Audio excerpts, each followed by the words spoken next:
Well, last night I showed a chart to you that we got from the Federal Reserve in St. Louis, and it should take your breath away, but I don't think most people understand what it really means. It means how much money we're printing at the Federal Reserve. How many dollars are we actually pumping into the system for this crisis? So I thought about it last night after watching it with my family for, I don't know, 3 or 4 times. Come on, Aaron.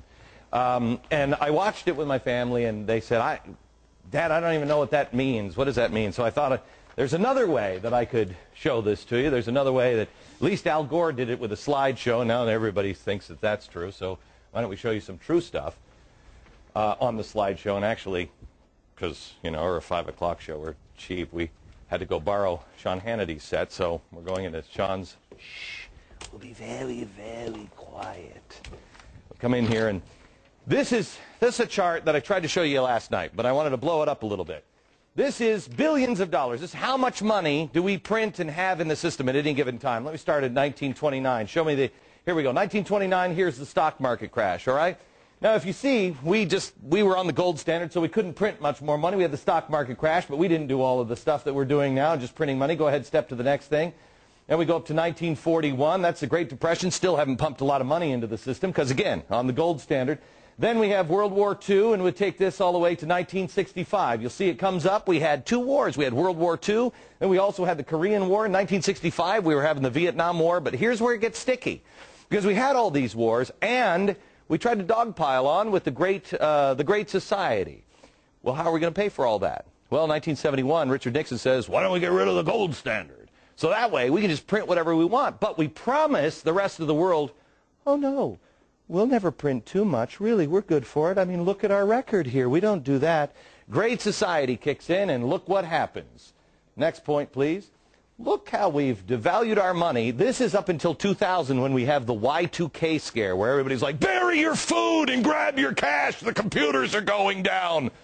That's why the government put this little spike here. If you see that little spike, goes up because they just dump a lot of cash into it, and then they bring it back in. They pull it back in. But it's difficult to pull things back in, especially when you have a horrible event like 9/11.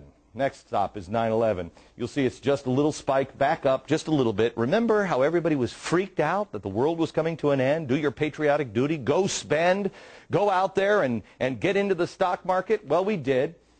And then this is the kind of spending we get. As you see here, the federal bailout's just about to begin. We're in, let me get into my Al Gore machine. Oh, it's a real inconvenient truth now, isn't it, Al? Look at this hockey stick. This is the hockey stick that Al Gore was talking about with the, you know, the woolly mammoth coming back or whatever the hell he's talking about. Here's where we were in September last year. But then the Treasury decided we need to start printing more money. This hockey stick should take your breath away. This is devaluing our money. You know, Al Gore said, global warming is not a political issue, it's a moral one. Thomas Jefferson said, doing this to our children is immoral. And I agree with him. We have pumped all of this money in and devalued our money. How is it not going to be worthless? This has never, ever been done by anybody ever before. Please share this video with everybody you know, all your friends. Please go to foxnews.com/Glenn Beck. We're going to make this available for you. Pass it on to your friends. This is real trouble. Not in 1,000 years.